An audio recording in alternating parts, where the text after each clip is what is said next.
ಅನುವಂಶೀಯ ವೈದ್ಯರು ಡಾಕ್ಟರ್ ಗೌರಿ ಸುಬ್ರಹ್ಮಣ್ಯ. ಮೂಲತಃ ಮೈಸೂರಿನವರಾದ ಡಾಕ್ಟರ್ ಗೌರಿ ಸುಬ್ರಹ್ಮಣ್ಯ ಅವರು 1957ರಲ್ಲಿ ದಿವಂಗತ ಭರತ್ರಾಜ್ ಹಾಗೂ ಸುನಂದಮ್ಮ ಅವರ ಪುತ್ರಿಯಾಗಿ ಜನಿಸಿದರು. ಬಿಕಾಂ ಪದವೀಧರೆಯಾಗಿ ಕಂಪ್ಯೂಟರ್, ಹಿಂದಿ ಹಾಗೂ ಶಾಸ್ತ್ರೀಯ ಸಂಗೀತಗಳ ಶಿಕ್ಷಣವನ್ನ ಪಡೆದಿದ್ದಾರೆ.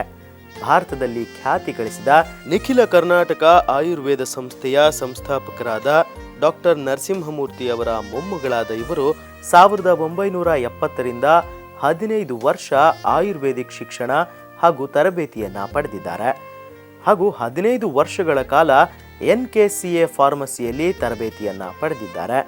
1988ರಿಂದ ಡಾಕ್ಟರ್ H. ವಿಜಯೇಂದ್ರ ಮೂರ್ತಿ ಅವರಿಂದ ಆಯುರ್ವೇದದಲ್ಲಿ 4 ವರ್ಷಗಳ ತರಬೇತಿಯನ್ನ ಪಡೆದಿದ್ದಾರೆ. 1990, 1994 ಹಾಗೂ 1995ರಲ್ಲಿ ಆಯುರ್ವೇದ ಮತ್ತು ಸಿದ್ಧ ವೈದ್ಯರ ಕಲ್ಯಾಣ ಸಮಿತಿಯವರು ನಡೆಸಿದ ಸಮ್ಮೇಳನದಲ್ಲಿ ವೈದ್ಯೆಯಾಗಿ ಗೌರವಿಸಲ್ಪಟ್ಟಿದ್ದಾರೆ. 1995 ವಿಜಯ ಸಂಗೀತ ಹಾಗೂ ಕಲಾ ಕಾಲೇಜು ಆರಂಭಿಸಿ 5 ವರ್ಷಗಳ ಕಾಲ ನಡೆಸಿ ಸಹಕಾರ ಸಿಗದೆ ನಿಲ್ಲಿಸಲಾಯಿತು. 2005ರಿಂದ ದೈವಜ್ಞ ಶ್ರೀ ಸುಬ್ರಹ್ಮಣ್ಯ ಶಾಸ್ತ್ರಿಗಳು ನಿರ್ಮಿಸಿದ ಬೃಹತ್ ಮುಕ್ತಿನಾಗ ದೇವಾಲಯದ ಆಡಳಿತಾಧಿಕಾರಿಯಾಗಿ ಕಾರ್ಯನಿರ್ವಹಿಸುತ್ತಿದ್ದಾರೆ. ಖ್ಯಾತ ಗಾಯಕರಾದ ಡಾಕ್ಟರ್ SP ಬಾಲಸುಬ್ರಹ್ಮಣ್ಯಂ, ಶ್ರೀ ಹೇಮಂತ್ ಹಾಗೂ ಕುಮಾರಿ ಜ್ಯೋತಿ ಅವರು ಹಾಡಿದ 30 ಸಿಡಿಗಳನ್ನು ತಯಾರಿಸಿದ್ದಾರೆ. 2014ರಲ್ಲಿ ಉಚಿತ ಆರೋಗ್ಯ ತಪಾಸಣಾ ಶಿಬಿರವನ್ನು ನಡೆಸಿದ್ದಾರೆ. ಜನಪ್ರಿಯ ಉಪಗ್ರಹ ವಾಹಿನಿಯಲ್ಲಿ ಕಳೆದ ವರ್ಷ 90ಕ್ಕೂ ಹೆಚ್ಚು ಸಂಚಿಕೆಗಳಲ್ಲಿ ಹಸಿರು ಔಷಧ ಹಾಗೂ ಮನೆಮದ್ದುಗಳ ಬಗ್ಗೆ ಕಾರ್ಯಕ್ರಮ ನಡೆಸಿ ಖ್ಯಾತಿ ಗಳಿಸಿದ್ದಾರೆ. ಈಗಾಗಲೇ ಸಾವಿರಾರು ಜನರಿಗೆ ಔಷಧ ನೀಡಿ ಸೇವೆಯನ್ನ ಸಲ್ಲಿಸುತ್ತಿದ್ದಾರೆ. ನಮಸ್ಕಾರ ವೀಕ್ಷಕರೇ, ಎಂದಿನಂತೆ ಕಲ್ಪತರು ಕಾರ್ಯಕ್ರಮಕ್ಕೆ ತಮಗೆಲ್ಲ ಆತ್ಮೀಯವಾದ ಸ್ವಾಗತ.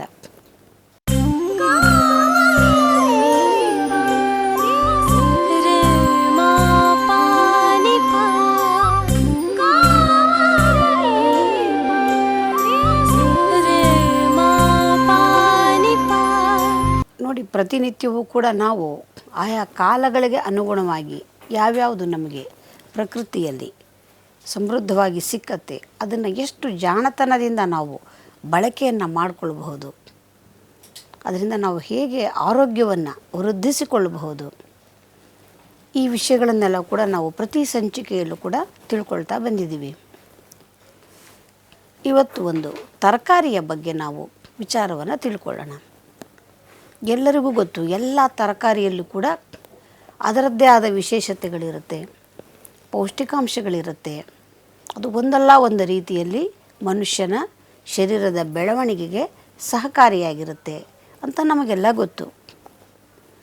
ಆದರೆ ನಾವೇನು ಮಾಡ್ತೀವಿ ಅಂದರೆ, ಕಾಲಕ್ಕೆ ತಕ್ಕನಾಗಿ ಬರುವಂತಹ ಎಲ್ಲವನ್ನೂ ಕೂಡ ಸರಿಯಾಗಿ ಬಳಕೆಯನ್ನು ಮಾಡೋದೇ ಇಲ್ಲ. ಆ ಕ್ಷಣಕ್ಕೆ ಯಾವುದೋ ಒಂದು ತರಕಾರಿ ಬೇಕು, ಅದನ್ನೇನೋ ಒಂದು ಅವತ್ತಿನ ದಿವಸ ಮಾಡೋದು, ಆ ದಿವಸವನ್ನು ಪೂರೈಸ್ಕೊಳ್ಳೋದು, ಈ ರೀತಿಯಾಗಿಬಿಟ್ಟಿದೆ. ಎಲ್ರಿಗೂ ಕೂಡ ಕಾಲದ ಅಭಾವ ತುಂಬ ಜಾಸ್ತಿಯಾಗಿದೆ. ಕೆಲವೊಂದು ತರಕಾರಿಗಳನ್ನಂತೂ ನಾವು ಹೆಚ್ಚಾಗಿ ಮನೆಗೆ ತರೋದು ಇಲ್ಲ, ಬಳಕೆಯನ್ನು ಮಾಡಲ್ಲ. ಯಾಕೆ ಅಂದರೆ ಅದನ್ನು ನಾವು ಹೆಚ್ಚಿಟ್ಕೊಳ್ಳೋದು ಮಾಡೋದು ಇವೆಲ್ಲವೂ ಕೆಲಸ ಜಾಸ್ತಿ ಹಿಡಿಯತ್ತೆ ಅಂತ ಹೇಳಿ, ಸಮಯದ ಅಭಾವ ಅಂತ ಹೇಳಿ ನಾವು ಎಷ್ಟೋ ತರಕಾರಿಗಳನ್ನು ಪ್ರತಿನಿತ್ಯದಲ್ಲಿ ಬಳಕೆಯನ್ನು ಮಾಡೋದೇ ಬಿಟ್ಟಿದ್ದೀವಿ. ನೋಡಿ, ಪ್ರತಿಯೊಂದು ತರಕಾರಿಯಲ್ಲೂ ಕೂಡ ವಿಶೇಷವಾದ ಗುಣಗಳು ಇದ್ದೇ ಇರುತ್ತೆ. ನಾವು ಎಲ್ಲವನ್ನೂ ಬಳಕೆಯನ್ನು ಮಾಡೋದರಿಂದ ನಮ್ಮ ಶರೀರದ ಸಂಪೂರ್ಣವಾದ ಒಂದು ಬೆಳವಣಿಗೆಗೆ ಸಹಕಾರಿಯಾಗತ್ತೆ. ನಾವು ಅದನ್ನು ಬ್ಯಾಲೆನ್ಸ್ಡ್ ಡಯಟ್ ಅಂತ ಕರಿತೀವಲ್ವ, ಅಂದರೆ ಒಂದೊಂದರಲ್ಲಿ ಒಂದೊಂದು ಅಧಿಕವಾಗಿರುತ್ತೆ. ನಾವು ಯಾವುದೋ ಒಂದನ್ನು ಇಟ್ಕೊಂಡು ದಿನವೂ ಅದನ್ನೇ ಮಾಡೋದರಿಂದ ಪ್ರಯೋಜನ ಇಲ್ಲ. ಎಲ್ಲ ತರಕಾರಿಗಳನ್ನು ಬಳಕೆ ಮಾಡಬೇಕು, ಎಲ್ಲ ಸೊಪ್ಪುಗಳನ್ನು ಬಳಕೆ ಮಾಡಬೇಕು, ಎಲ್ಲ ಹಣ್ಣುಗಳನ್ನು ಬಳಕೆ ಮಾಡಬೇಕು. ಆಗಲೇನೇ ನಮಗೆ ಎಲ್ಲದರಲ್ಲಿರ್ತಕ್ಕಂತಹ ಎಲ್ಲ ಅಂಶವೂ ಕೂಡ ಶರೀರಕ್ಕೆ ಸಿಗ್ತಾ ಬರುತ್ತೆ. ಹಾಗಾದರೆ ಇವತ್ತು ಯಾವುದ್ರ ಬಗ್ಗೆ ತಿಳ್ಕೊಳ್ಳೋಣ? ಸಿಹಿ ಕುಂಬಳಕಾಯಿ. ಈ ಕುಂಬಳಕಾಯಿಯಲ್ಲಿ 2 ವಿಧವಾದಂಥ ನಾವು ನೋಡ್ತೀವಿ. ಒಂದು ಬಿಳಿಯ ಬಣ್ಣದ್ದಾಗಿರುತ್ತೆ, ಇನ್ನೊಂದು ಕೆಂಪು ಬಣ್ಣದ್ದಾಗಿರುತ್ತೆ. ಈ ಬಿಳಿಯ ಬಣ್ಣದ್ದನ್ನು ನಾವು ಬೂದುಗುಂಬಳಕಾಯಿ ಅಂತ ಕರಿತೀವಿ, ಈ ಕೆಂಪು ಬಣ್ಣದ್ದನ್ನು ಸಿಹಿ ಕುಂಬಳಕಾಯಿ ಅಂತ ಕರಿತೀವಿ. ಎರಡೂ ಕುಂಬಳಕಾಯಿ ಆದರೂ ಕೂಡ ಇದರಲ್ಲಿ ಸ್ವಲ್ಪ ಸಿಹಿಯ ಅಂಶ ಜಾಸ್ತಿ ಇರುತ್ತೆ. ಹಾಗಾಗಿ ಇದನ್ನು ಸಿಹಿ ಕುಂಬಳ ಅಂತ ಹೇಳಿ ಕರಿತೀವಿ ನೋಡಿ. ಆದರೆ ಈ ಎರಡೂ ಕುಂಬಳಕಾಯಿಯಲ್ಲೂ ಕೂಡ ಪೋಷಕಾಂಶಗಳು ಮಾತ್ರ ಯಥೇಚ್ಛವಾಗಿದೆ. ಈ ಸಿಹಿ ಕುಂಬಳಕಾಯಿಯಲ್ಲೂ ಅಷ್ಟೇ ಇದರಲ್ಲಿ ಎಲ್ಲ ರೀತಿಯ ಪೋಷಕಾಂಶಗಳು ಕೂಡ ಇದರಲ್ಲಿ ಸಮೃದ್ಧಿಯಾಗಿದೆ. ಇದರಲ್ಲಿ ನಾರಿನ ಅಂಶ ಇದೆ, ಖನಿಜಾಂಶ ಇದೆ, ತೇವಾಂಶ ಇದೆ, ಇದರಲ್ಲಿ ಕಾರ್ಬೋಹೈಡ್ರೇಟ್ಸ್ ಇದೆ, ಮತ್ತು ಕ್ಯಾಲ್ಶಿಯಮ್ಮು, ಸೋಡಿಯಮ್ಮು, ಪೊಟ್ಯಾಷಿಯಮ್ಮು ಎಲ್ಲವೂ ಸಮೃದ್ಧವಾಗಿದೆ. ಇದರ ಜೊತೆಗೆ ಕಬ್ಬಿಣ, ತಾಮ್ರ, ಸುಣ್ಣ ಎಲ್ಲವೂ ಇದೆ. Vitamin A, B1, B2, C ಎಲ್ಲವೂ ಇದೆ. ಸಾಕಷ್ಟು ಪೋಷಕಾಂಶಗಳಿಂದ ಸಮೃದ್ಧವಾಗಿರ್ತಕ್ಕಂಥದ್ದು ಈ ಕುಂಬಳಕಾಯಿ. ಆದರೆ ಎಷ್ಟು ಜನದ ಮನೆಯಲ್ಲಿ ಸಿಹಿ ಕುಂಬಳಕಾಯಿಯನ್ನು ತಂದು ನಾವು ಬಳಕೆಯನ್ನು ಮಾಡ್ತೀವಿ? ಮೊದಲಿಗೆಲ್ಲ ಈ ಕುಂಬಳಕಾಯಿಗಳನ್ನು ಹಿಂದ್ಗಡೆ ಹಿತ್ತಲಲ್ಲಿ ಯಾವಾಗಲೂ ಬೆಳೀತಿರೋದು, ಯಾವಾಗ ಬೇಕು ಅಂದರೆ ಆವಾಗ ಕಿತ್ಕೊಂಡು ಬಂದು ಅಡುಗೆಯಲ್ಲಿ ಬಳಕೆಯನ್ನು ಮಾಡ್ತಾಯಿದ್ರು. ಆದರೆ ಈಗ ಇದು ಬಹಳ ಕಡಿಮೆ ಆಗಿದೆ. ಯಾಕೆಂದರೆ ಇದನ್ನು ಹೆಚ್ಚೋದು ಮಾಡೋದು ಎಲ್ಲವೂ ಕೂಡ ಸಮಯವನ್ನು ಹಿಡಿಯುವಂಥದ್ದು. ಹಾಗಾಗಿ ಬಳಕೆಯನ್ನು ಮಾಡ್ತಾಯಿಲ್ಲ. ಇದು ಎಲ್ಲ ಬೇಕಾದಷ್ಟು ಅಡುಗೆಯಲ್ಲಿ ಇದನ್ನು ನಾವು ಉಪಯೋಗಿಸ್ಬಹುದು. ಇದರಲ್ಲಿ ಹುಳಿಯನ್ನು ಮಾಡಬಹುದು, ಗೊಜ್ಜನ್ನು ಮಾಡಬಹುದು, ಕೂಟನ್ನು ಮಾಡಬಹುದು, ಮತ್ತು ಬರ್ಫಿಯನ್ನು ಮಾಡ್ಬೋದು, ಕೇಕ್ ತಯಾರು ಮಾಡ್ಬೋದು. ಸಾಕಷ್ಟು ಅದರಲ್ಲೂ ಕೂಡ ಹಳ್ಳಿಗಳಲ್ಲಿ ಇದರ ಒಂದು ಗೊಜ್ಜನ್ನು ಮಾಡಿ ಮುದ್ದೆಯನ್ನು ಮಾಡಿ ಊಟ ಮಾಡೋದು ಬಹಳ ಸೊಗಸಾದಂಥದ್ದು. ಆದರೆ ಪಟ್ಟಣ ಪ್ರದೇಶದಲ್ಲಿ ಈ ಸಿಹಿ ಕುಂಬಳಕಾಯಿಯ ಒಂದು ಉಪಯೋಗ ಬಹಳ ಕಡಿಮೆ ಆಗಿದೆ. ಈ ಸಿಹಿ ಕುಂಬಳಕಾಯಿ ಬಹಳ ದೇಹವನ್ನು ಪುಷ್ಟಿಯನ್ನು ಮಾಡುವಂಥದ್ದು, ರುಚಿಕರವಾದದ್ದು. ಇದು ಮಲ ಮತ್ತು ಮೂತ್ರಗಳನ್ನು ಸಡಿಲಿಸುವಂತಹ ಒಂದು ವಿಶೇಷವಾದ ಕೆಲಸವನ್ನು ಮಾಡುವಂಥದ್ದು. ಇದರಲ್ಲಿ ನಾವು ಸಿಪ್ಪೆಯನ್ನು ಬಳಕೆಯನ್ನು ಮಾಡಬಹುದು, ಹಣ್ಣನ್ನು ಬಳಕೆಯನ್ನು ಮಾಡಬಹುದು, ಅದರಲ್ಲಿರ್ತಕ್ಕಂತಹ ಬೀಜವನ್ನು ಬಳಕೆಯನ್ನು ಮಾಡಬಹುದು. ಎಲ್ಲ ಭಾಗವೂ ಕೂಡ ನಮಗೆ ಇದು ಬಹಳ ಉಪಯುಕ್ತವಾಗಿರುವಂಥದ್ದು. ಅದರಲ್ಲಿರ್ತಕ್ಕಂತಹ ಎಲೆ, ಗಿಡವೇ ಸಿಕ್ಕಿದರೆ ನಮಗೆ ಎಲೆ ಕೂಡ ಬಹಳ ಉಪಕಾರಿಯಾಗಿರುವಂಥದ್ದು. ಜೊತೆಗೆ ಈ ಸಿಹಿ ಕುಂಬಳದ ಬೇರು ಕೂಡ ವಿಶೇಷವಾದ ಚಿಕಿತ್ಸೆಗೆ ಬಳಕೆಯನ್ನು ಮಾಡಬಹುದು. ಅಂದರೆ ಸಾಮೂಲಾಗ್ರವಾಗಿ ಈ ಗಿಡದ ಎಲ್ಲ ಭಾಗವೂ ಕೂಡ ಬಹಳ ಉಪಯುಕ್ತವಾಗಿರುವಂಥದ್ದು. ಅಷ್ಟೇ ಅಲ್ಲ, ಇದರಲ್ಲಿ ನೋಡಿ, ಇದು ಸುಟ್ಟ ಗಾಯಗಳಿಗಿರಬಹುದು, ಮೂಲವ್ಯಾಧಿಗಿರಬಹುದು, ಮತ್ತು ಸಾಕಷ್ಟು ಪ್ರಯೋಜನವನ್ನು ಮಾಡುವಂಥದ್ದು. ಗರ್ಭಕೋಶದ ಒಂದು ಚಿಕಿತ್ಸೆಗೆ ಕೂಡ ಈ ಸಿಹಿ ಕುಂಬಳಕಾಯಿಯ ಗಿಡದಿಂದ ನಮಗೆ ಸಹಾಯ ಸಿಕ್ಕತ್ತೆ. ಇದರ ಜೊತೆಗೆ ಮೆದುಳಿನ ದುರ್ಬಲತೆ ಇರತಕ್ಕಂಥವ್ರಿಗೆ, ಹೃದಯದ ದುರ್ಬಲತೆ ಇರುವಂಥವ್ರಿಗೆ ಎಲ್ಲದಕ್ಕೂ ಕೂಡ ಈ ಕುಂಬಳಕಾಯಿಯಲ್ಲಿ ವಿಶೇಷವಾದಂತಹ ಚಿಕಿತ್ಸೆ ಇದೆ. ಆದರೆ ನೋಡಿ, ನಾವು ಯಾಕಾಗಿ ಇದನ್ನು ಉಪಯೋಗ ಜಾಸ್ತಿ ಮಾಡ್ತಾ ಇಲ್ಲ ಅಂತ ನಮಗೆ ಇದರ ವಿಷಯ ಚೆನ್ನಾಗಿ ಗೊತ್ತಿಲ್ಲ. ಅದರಿಂದ ನಾವು ಉಪಯೋಗವನ್ನು ಮಾಡ್ತಾ ಇಲ್ಲ. ಈ ಕುಂಬಳಕಾಯಿಯ ಒಳಗಿರ್ತಕ್ಕಂತಹ ಬೀಜ ಇದೆಯಲ್ಲ, ಇದು ಬಹಳ ರುಚಿಕರವಾಗಿರುವಂಥದ್ದು, ಪುಷ್ಟಿಕರವಾಗಿರುವಂಥದ್ದು. ಕೇವಲ ಈ ಬೀಜ ಒಂದರಿಂದನೇ ಸಾಕಷ್ಟು ಚಿಕಿತ್ಸೆಯನ್ನು ನಾವು ಮಾಡಿಕೊಳ್ಬಹುದು. ಈ ಕುಂಬಳದ ಕಾಯಿಯ ಬೀಜವನ್ನು ನಾವು ಹಿಂದೆ ಮನೆಯಲ್ಲಿ ಒಂದೇ ಒಂದು ಬೀಜವನ್ನು ಕೂಡ ಆಚೆ ಕಡೆಗೆ ಬಿಸಾಕ್ತಾ ಇರಲಿಲ್ಲ. ಆದರೆ ಈಗ ಇದ್ರ ಬೀಜವನ್ನು ಯಾರೂ ಉಪಯೋಗವನ್ನೇ ಮಾಡೋದಿಲ್ಲ. ಹಾಗೂ ಬಳಕೆಯನ್ನು ಮಾಡೋದಿದ್ದರೆ ನಾವು ಆ ತರಕಾರಿಯ ಭಾಗವನ್ನು ತೆಕ್ಕೊಳ್ತೀವಿ, ತಿರುಳು, ಬೀಜ, ಸಿಪ್ಪೆ ಎಲ್ಲವನ್ನು ಕೂಡ ಬಿಸಾಕ್ಬಿಡ್ತೀವಿ. ನೋಡಿ, ಕುಂಬಳಕಾಯಿಯಲ್ಲಿ ಎಲ್ಲ ಭಾಗವೂ ವಿಪರೀತವಾದಂತಹ ಪೌಷ್ಟಿಕಾಂಶದಿಂದ ಕೂಡಿರುವಂಥದ್ದು. ಪಾಶ್ಚಿಮಾತ್ಯ ದೇಶಗಳಲ್ಲಿ ಈ ಕುಂಬಳಕಾಯಿಯನ್ನು, ಅದರಲ್ಲಿ ಸಿಹಿ ಕುಂಬಳಕಾಯಿಯನ್ನು, ಪೂದುಗುಂಬಳಕಾಯಿಯನ್ನು ಜಾಸ್ತಿ ಬಳಕೆ ಮಾಡೋದು ನಾವು ಭಾರತೀಯರೇ ಜಾಸ್ತಿ. ಸಿಹಿ ಕುಂಬಳಕಾಯಿಯನ್ನು ಪ್ರಪಂಚದಾದ್ಯಂತ ಎಲ್ಲರೂ ಕೂಡ ಬಳಕೆಯನ್ನು ಮಾಡ್ತಾರೆ. ಅವರು ಅದನ್ನು ವಿಶೇಷವಾಗಿ ಅದು ಮಕ್ಕಳಿಗಂತೂ ಅವರು ಕೊಟ್ಟೇ ಕೊಡ್ತಾರೆ. ಅದರಲ್ಲಿ ವಿಪರೀತವಾದಂಥ ನ್ಯೂಟ್ರಿಷಿಯಸ್ ಇದೆ.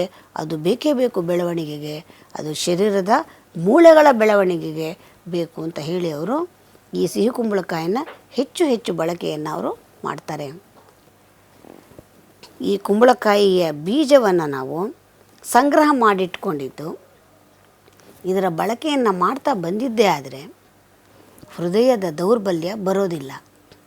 ಮತ್ತು ಮೆದುಳಿನ ವಿಕಾರಗಳು ಬರೋದಿಲ್ಲ.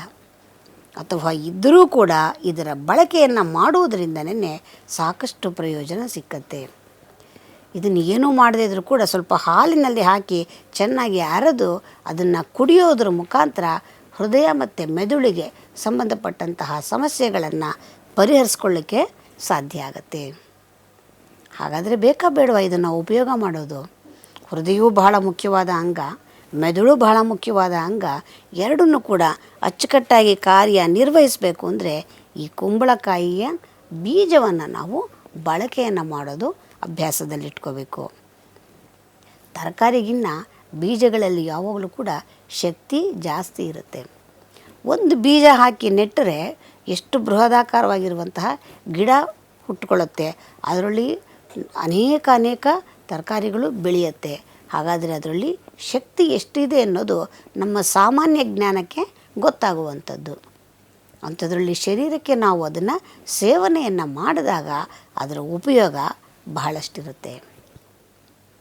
ಯಾರಿಗಾದ್ರೂ ಮನಸ್ಸಿನ ದೌರ್ಬಲ್ಯ ಇರ್ತಕ್ಕಂಥವ್ರು, ಡಿಪ್ರೆಷನ್ ಇರ್ತಕ್ಕಂಥವ್ರು, ಅಥವಾ ಈ ಮೆದುಳನ್ನು ಹೆಚ್ಚು ಅವರು ಬಳಕೆ ಮಾಡಿ ಕೆಲಸವನ್ನು ಮಾಡುವಂಥದ್ದು. ನಾವು ಪ್ರತಿಯೊಬ್ಬರೂ ಕೂಡ ಕೆಲಸವನ್ನು ಮಾಡ್ತೀವಿ. ಕೆಲವರು ಶರೀರದ ಬಲವನ್ನು ಅವಲಂಬಿಸಿರ್ತಾರೆ, ಕೆಲವರು ಮೆದುಳಿನ ಬಲವನ್ನು ಅವಲಂಬಿಸಿರ್ತಾರೆ.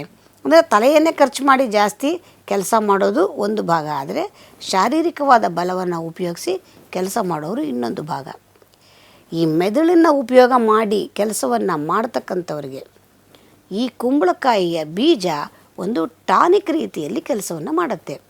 ಅಥವಾ ಈ ಸಮಸ್ಯೆ ಬರದೇ ಇರೋ ರೀತಿಯಲ್ಲಿ ನೋಡ್ಕೊಳ್ಬೇಕಾದ್ರೆ ನಾವೇನು ಮಾಡಬೇಕಂದ್ರೆ ಈ ಕುಂಬಳಕಾಯಿಯ ಬೀಜವನ್ನು ಸಂಗ್ರಹ ಮಾಡಬೇಕು. ಆ ಬೀಜವನ್ನು ನುಣ್ಣಗೆ ಪುಡಿಯನ್ನು ಮಾಡಿಟ್ಕೊಂಡಿದ್ದು ಪ್ರತಿನಿತ್ಯವೂ ಅರ್ಧ ಚಮಚ ಪುಡಿಗೆ ಒಂದು 2 ಹನಿಯಷ್ಟು ಜೇನಿನ ಮಿಶ್ರಣವನ್ನು ಮಾಡಿ ಸೇವನೆಯನ್ನು ಮಾಡ್ತಾ ಬಂದಿದ್ದೇ ಆದರೆ ನೋಡಿ, ಈ ಮನಸ್ಸಿನ ವಿಕಾರಗಳೆಲ್ಲಕ್ಕೂ ಕೂಡ ಇದು ಉತ್ತಮ ಚಿಕಿತ್ಸೆಯಾಗಿ ಕೆಲಸವನ್ನು ಮಾಡುತ್ತೆ. ಹಾಗಾಗಿ ಬೀಜವನ್ನು ನಾವು ಸಾಧ್ಯವಾದಷ್ಟು ಮನೆಗೆ ತಂದಾಗ, ತರಕಾರಿಯನ್ನು ತಂದಾಗ ಬೀಜವನ್ನು ಒಣಗಿಸಿಟ್ಕೊಂಡಿರೋಣ.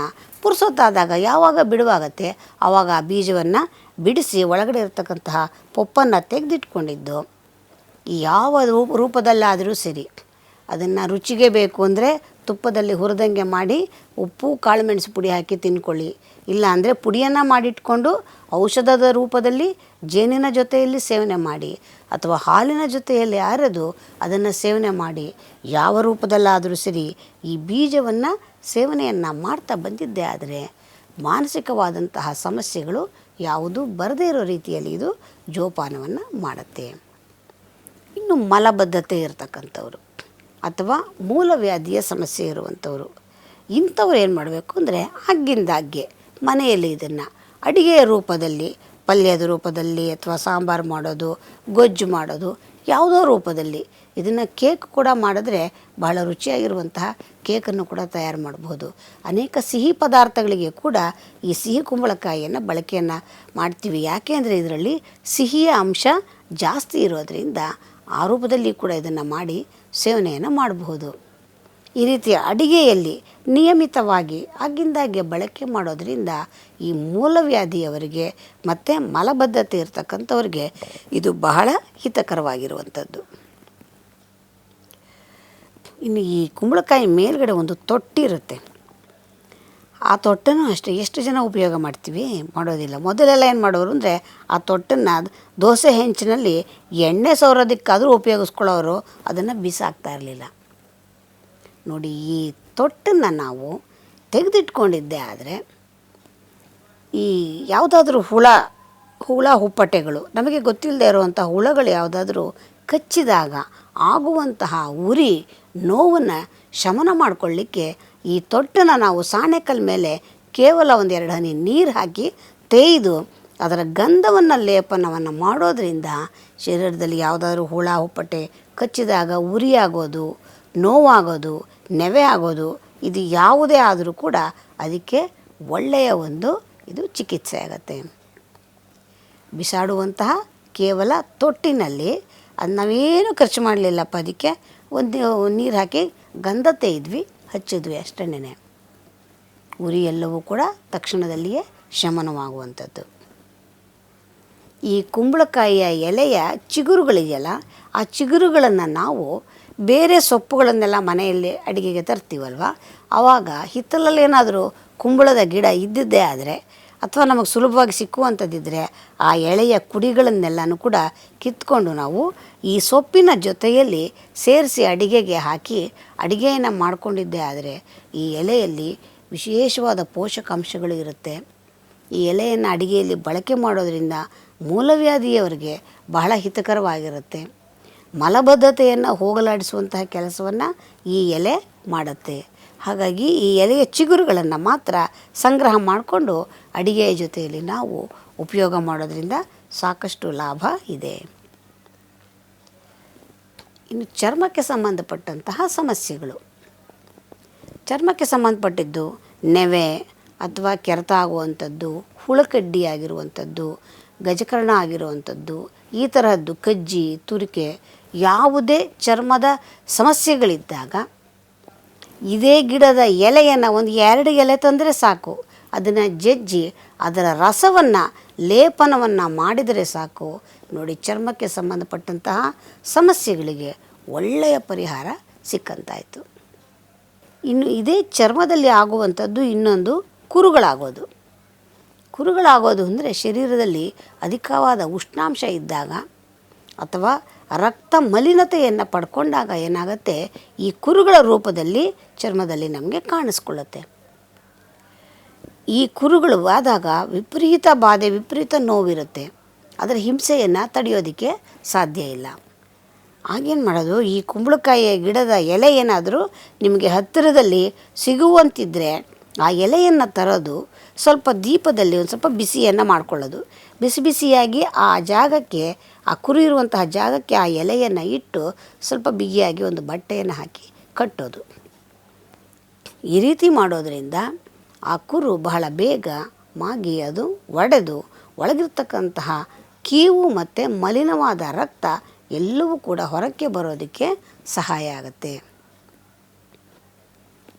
ಹಾಗಾಗಿ ಎಲೆಯನ್ನು ಕೂಡ ನಾವು ಎಷ್ಟು ರೂಪದಲ್ಲಿ ಬಳಕೆಯನ್ನು ಮಾಡಿಕೊಂಡ್ವಿ.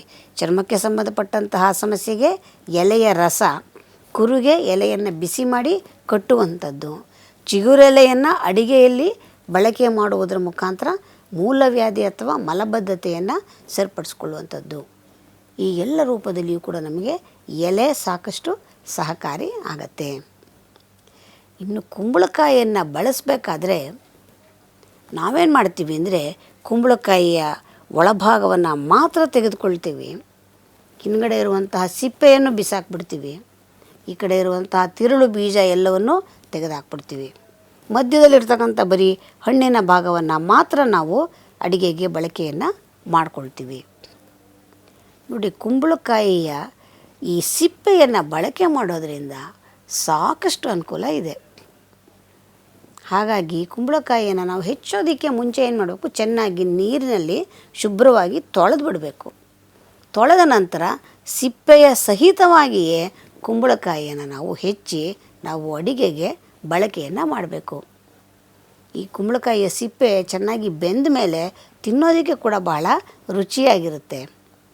ಅಷ್ಟೇ ಅಲ್ಲ, ಈ ಕುಂಬಳಕಾಯಿಯ ಸಿಪ್ಪೆಯನ್ನು ಅಡುಗೆಯಲ್ಲಿ ಬಳಕೆ ಮಾಡಿ ನಾವು ಸೇವನೆ ಮಾಡ್ತಾ ಬಂದಿದ್ದೇ ಆದರೆ ಇದು ಮೂಲವ್ಯಾಧಿಯವರಿಗೆ ಬಹಳ ಹಿತಕರವಾದದ್ದು, ಅವರಿಗೆ ತುಂಬ ಉತ್ತಮವಾದಂತಹ ಫಲಿತಾಂಶವನ್ನು ಕೊಡುತ್ತೆ. ಉರಿ ಮತ್ತು ನೋವನ್ನು ತಗ್ಗಿಸುವಂತಹ ಕೆಲಸವನ್ನು ಈ ಕುಂಬಳಕಾಯಿಯ ಸಿಪ್ಪೆ ಮಾಡುತ್ತೆ. ನಾವು ಬಿಸಾಕ್ತಾ ಇದ್ದಂತಹ ಪದಾರ್ಥದಲ್ಲಿ ಎಷ್ಟೊಂದು ಒಳ್ಳೆಯ ಅಂಶ ಇದೆ. ಹಾಗಾದರೆ ಮೂಲವ್ಯಾಧಿ ಇರೋರಿಗೆ ತಾನೇ ಇದು ಸಹಾಯ ಆಗೋದು, ನಮಗೇನಿದು ಬೇಡ ಅನ್ನೋ ಒಂದು ನಮ್ಮ ಧೋರಣೆ ನಮಗೆ ಬೇಡ. ಈ ಕುಂಬಳಕಾಯಿಯ ಸಿಪ್ಪೆಯಲ್ಲಿ ಪೌಷ್ಟಿಕಾಂಶಗಳು ಯಥೇಚ್ಛವಾಗಿದೆ. ಅಷ್ಟೇ ಅಲ್ಲ, ಯಾವಾಗ ಈ ಪೌಷ್ಟಿಕಾಂಶಗಳಿದೆ, ಈ ಸಿಪ್ಪೆಯನ್ನು ನಾವು ತಿಂತೀವಲ್ಲ, ಆ ಸಿಪ್ಪೆಯಲ್ಲಿ ನಾರಿನ ಅಂಶ ವಿಶೇಷವಾಗಿ ಇದೆ. ಈ ನಾರಿನ ಅಂಶ ಜಾಸ್ತಿ ಇರೋದರಿಂದ ಶರೀರದಲ್ಲಿ ಯಾವುದೇ ಕಶ್ಮಲಗಳಿದ್ದರೂ ಕೂಡ ಯಾವುದನ್ನು ಕೂಡ ಅದು ಉಳಿಯೋದಕ್ಕೆ ಬಿಡೋದಿಲ್ಲ. ಎಲ್ಲವನ್ನು ಕೂಡ ಆಚೆ ಕಡೆಗೆ ಕಳಿಸುವಂತಹ ಕೆಲಸವನ್ನು ಈ ಕುಂಬಳಕಾಯಿಯ ಸಿಪ್ಪೆ ಮಾಡುತ್ತೆ. ಹಾಗಾಗಿ ಸಿಪ್ಪೆಯನ್ನು ನಾವು ಪ್ರತಿಯೊಬ್ಬರು ಕೂಡ ಬಳಕೆ ಮಾಡೋದು ತುಂಬ ಒಳ್ಳೆಯದು. ಸಾಮಾನ್ಯವಾಗಿ ನಾವು ಸ್ಥೂಲಕಾಯರಿಗೆ ಬೊಜ್ಜು ಕರಗ್ಸೋಕ್ಕೆ ಏನು ಮಾಡಬೇಕು ಅಂತ ಸುಮಾರಷ್ಟು ಬಾರಿ ಹೇಳ್ತಾ ಇರ್ತೀವಿ. ಆದರೆ ಈ ತೆಳ್ಳಗಿರೋರು ಇರ್ತಾರೆ ಕೆಲವರು, ಅವರಿಗೆ ಏನು ಮಾಡಿದ್ರೂ ಕೂಡ ಮೈ ಹಿಡಿಯೋದಿಲ್ಲ. ಸರ್ಕಸ್ ಮಾಡ್ತಿರ್ತಾರೆ ಅವರು, ಯಾವ ತರಹ ಏನು ಆಹಾರ ಸೇವನೆ ಮಾಡಿದ್ರೂ ಕೂಡ ಅವರು ದಪ್ಪ ಆಗೋದಕ್ಕೆ ಸಾಧ್ಯನೇ ಆಗೋದಿಲ್ಲ. ಆ ತೆಳ್ಳಗಿರೋದೇ ಅವ್ರಿಗೆ ಒಂದು ಶಾಪದ ರೀತಿ ಆಗಿಬಿಟ್ಟಿರುತ್ತೆ. ಅಂಥವರಿಗೆ ಈ ಕುಂಬಳಕಾಯಿಯಲ್ಲಿ ವಿಶೇಷವಾದಂತಹ ಒಂದು ಅವಕಾಶ ಸಿಕ್ಕತ್ತೆ. ಅವರೇನು ಮಾಡಬೇಕು, ಅಡುಗೆಯಲ್ಲಿ ಕುಂಬಳಕಾಯಿಯನ್ನು ಬಳಕೆ ಮಾಡೋದ್ರಿಂದನೂ ಕೂಡ ಅವರಿಗೆ ಒಳ್ಳೆಯ ಫಲಿತಾಂಶ ಸಿಕ್ಕತ್ತೆ. ಅದರ ಜೊತೆಗೆ ಅದರೊಳಗಿರ್ತಕ್ಕಂತಹ ಬೀಜವನ್ನು ಸಂಗ್ರಹ ಮಾಡಿಕೊಂಡು ಅದನ್ನು ಒಣಗಿಸಿ ನುಣ್ಣಗೆ ಪುಡಿಯನ್ನು ಮಾಡಿಟ್ಕೋಬೇಕು.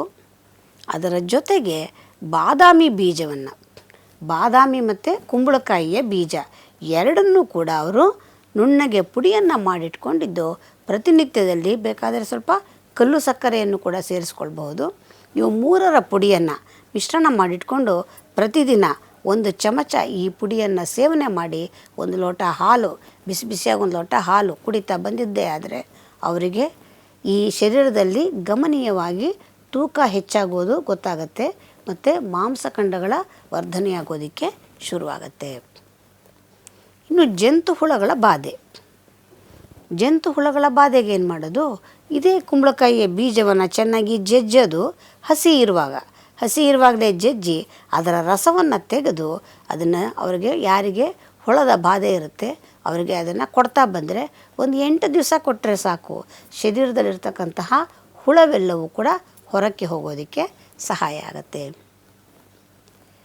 ಇನ್ನೊಂದು ವಿಶೇಷವಾದ ಚಿಕಿತ್ಸೆ ಈ ಕುಂಬಳಕಾಯಿಯ ಗಿಡದಲ್ಲಿ ನಮಗೆ ಸಿಗತ್ತೆ. ಯಾರಿಗಾದ್ರೂ ಕೂಡ ಈ ಗರ್ಭಪಾತವಾದಾಗ ಏನಾಗುತ್ತೆ ಅಂದರೆ ಕೆಲವರಿಗೆ ಯಾವಾಗಲೂ ಆಗತ್ತೆ ಅಂತಲ್ಲ, ಈ ರಕ್ತ ಗರ್ಭಕೋಶದ ಒಳಗೆ ಹೆಪ್ಪುಗಟ್ಟಿರುತ್ತೆ. ಈ ಗರ್ಭಕೋಶದ ಒಳಗೆ ಹೆಪ್ಪುಗಟ್ಟಿರುವಂತಹ ಈ ರಕ್ತವನ್ನು ಅಷ್ಟು ಸುಲಭವಾಗಿ ಪತ್ತೆ ಹಚ್ಚಲಿಕ್ಕೂ ಆಗೋದಿಲ್ಲ. ಅಷ್ಟೇ ಅಲ್ಲ, ಅದನ್ನು ಸರಿಪಡಿಸ್ಕೊಳ್ಳೋದಕ್ಕೂ ಕೂಡ ಸಾಧ್ಯ ಆಗೋದಿಲ್ಲ. ಅಂತಹ ಸಂದರ್ಭದಲ್ಲಿ ಈ ಕುಂಬಳಕಾಯಿಯ ಗಿಡದ ಬೇರು ನಮಗೆ ಸಹಾಯಕವಾಗುತ್ತೆ.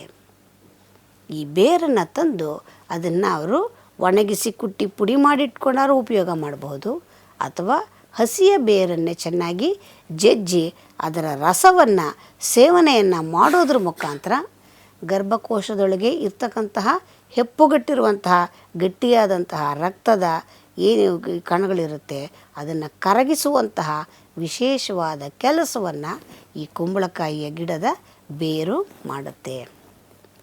ನೋಡಿ, ಕೇವಲ ಈ ಕುಂಬಳಕಾಯಿಯ ಗಿಡದಲ್ಲಿ ಎಲೆ ಇರಬಹುದು, ಮತ್ತು ಬೇರಿರಬಹುದು, ಬೀಜ ಇರಬಹುದು, ಸಿಪ್ಪೆ ಇರ್ಬೋದು, ಒಳಗಿರ್ತಕ್ಕಂತಹ ಹಣ್ಣು ಎಲ್ಲವೂ ಕೂಡ ನಮಗೆ ಸಂಪೂರ್ಣವಾಗಿ ಉಪಯುಕ್ತವಾಗುವಂತಹ ಒಳ್ಳೆಯ ತರಕಾರಿ ಈ ಸಿಹಿ ಕುಂಬಳಕಾಯಿ. ಆದರೂ ಕೂಡ ಒಂದು ಎಚ್ಚರಿಕೆಯನ್ನು ನಾವು ಗಮನಿಸ್ಕೊಳ್ಬೇಕು. ಯಾರಿಗೆ ಆಸ್ತಮಾದಂತಹ ಸಮಸ್ಯೆ ಇದೆ, ಯಾರಿಗೆ ಸಂಧಿವಾತದ ಸಮಸ್ಯೆ ಇದೆ, ಅವರು ಈ ಸಿಹಿ ಕಾಯಿಯನ್ನು ಅವರು ಸೇವನೆ ಮಾಡದೇ ಇರೋದು ಬಹಳ ಉತ್ತಮ. ಅವರಿಗೆ ಇದು ವ್ಯತಿರಿಕ್ತವಾಗಿ ಅವರಿಗೆ ಕೆಲಸವನ್ನು ಮಾಡುತ್ತೆ. ಹಾಗಾಗಿ ಆಸ್ತಮಾಕ್ಕೆ ಸಂಬಂಧಪಟ್ಟಂಥವರು, ಸಂಧಿವಾತಕ್ಕೆ ಸಂಬಂಧಪಟ್ಟಂಥವರು ಈ ತರಕಾರಿಯನ್ನು ಅವರು ಬಳಕೆಯನ್ನು ಸಾಧ್ಯವಾದಷ್ಟು ಮಾಡದಿರೋದೇ ಒಳ್ಳೆಯದು. ಆದರೆ ಬೀಜವನ್ನು ಯಾರು ಬೇಕಾದರೂ ಕೂಡ ಉಪಯೋಗವನ್ನು ಮಾಡಿಕೊಳ್ಬಹುದು. ಹಾಗಾಗಿ ಕೆಲವೊಂದು ಎಚ್ಚರಿಕೆಗಳನ್ನು ನಾವು ಗಮನಿಸ್ಕೊಳ್ಬೇಕು. ಮತ್ತಿನ್ನೊಂದೇನೆಂದರೆ, ಯಾವಾಗಲೂ ಕೂಡ ಪ್ರತಿಯೊಬ್ಬರು ಕೂಡ ಅವರವರ ಶರೀರಕ್ಕೆ ಯಾವ್ಯಾವ ತರಕಾರಿಗಳು, ಹಣ್ಣುಗಳು ಅವ್ರಿಗೆ ಉಪಯುಕ್ತವಾಗ್ತಾ ಇದೆ ಅಂತ ಅವ್ರು ತಿಂದಾಗಲೇ ಗೊತ್ತಾಗಿರುತ್ತೆ. ಕೆಲವು ಹಣ್ಣು ತಿಂದ ತಕ್ಷಣ ಅವರಿಗೆ ನೆಗಡಿ ಆಗುತ್ತೆ, ಅಂದರೆ ಈ ಹಣ್ಣು ನನಗೆ ಆಗೋದಿಲ್ಲ ಅನ್ನೋದನ್ನು ಅವರವರೇ ಗಮನಿಸ್ಕೋಬೇಕು. ಅವರವರ ಶರೀರದ ಪ್ರಕೃತಿ ಅವರಿಗೆ ಚೆನ್ನಾಗಿ ಗೊತ್ತಿರುತ್ತೆ. ಹಾಗಾಗಿ ಈ ಕೆಲವೊಂದು ತರಕಾರಿಗಳನ್ನು, ಹಣ್ಣುಗಳಿರಬಹುದು, ಕೆಲವರಿಗೆ ಅನುಕೂಲವಾಗುತ್ತೆ, ಕೆಲವರಿಗೆ ಅನಾನುಕೂಲವಾಗುತ್ತೆ. ಯಾರಿಗೆ ಯಾವುದು ಉಪಯುಕ್ತ ಅವರು ಅದನ್ನು ಯಥೇಚ್ಛವಾಗಿ ಬಳಕೆಯನ್ನು ಮಾಡ್ಕೋಬಹುದು. ನೋಡಿ, ಒಂದು ಕುಂಬಳಕಾಯಿಯಲ್ಲಿ ಏನೆಲ್ಲ ಪ್ರಯೋಜನ ಇದೆ ಅನ್ನೋದು ನಾವು ಇವತ್ತು ತಿಳ್ಕೊಂಡಂಗಾಯಿತು. ಹಾಗಾಗಿ ಯಾರೂ ಕೂಡ ಅದರಲ್ಲೂ ಈ ಬೀಜವನ್ನು ಮಾತ್ರ ದಯಮಾಡಿ ಇದನ್ನು ಬಿಸಾಡಬೇಡಿ, ಒಣಗಿಸಿಟ್ಕೊಳ್ಳಿ. ಅದನ್ನು ಯಾವತ್ತಾದರೂ ಕೂಡ ನಿಮಗೆ ಸಹಾಯಕ್ಕೆ ಬರುತ್ತೆ. ಪ್ರತಿಯೊಂದು ತರಕಾರಿಯಲ್ಲೂ ಅಷ್ಟೇ, ಹಣ್ಣುಗಳಲ್ಲೂ ಅಷ್ಟೇ, ಸೊಪ್ಪುಗಳಲ್ಲೂ ಅಷ್ಟೇ ಅದರದ್ದೇ ಆದ ವಿಶೇಷತೆಗಳಿರುತ್ತೆ. ಅದನ್ನು ಸಮೃದ್ಧವಾಗಿ ಬಳಕೆಯನ್ನು ಮಾಡಿ ಅದರಲ್ಲಿರುವಂತಹ ಎಲ್ಲ ಒಳ್ಳೆಯ ಅಂಶಗಳನ್ನು ಕೂಡ ಸೇವನೆ ಮಾಡೋದರಿಂದ ನಮಗೆ ಸಿಕ್ಕತ್ತೆ. ಆರೋಗ್ಯ ವೃದ್ಧಿಸಿಕೊಳ್ಳೋದಕ್ಕೆ ಸಹಾಯ ಆಗತ್ತೆ. ಎಲ್ಲರೂ ಆರೋಗ್ಯವಾಗಿರಿ, ನಗ್ನಗ್ತಾ ಇರಿ ಅಂತ ಹೇಳ್ತಾ ನಮಸ್ಕಾರ.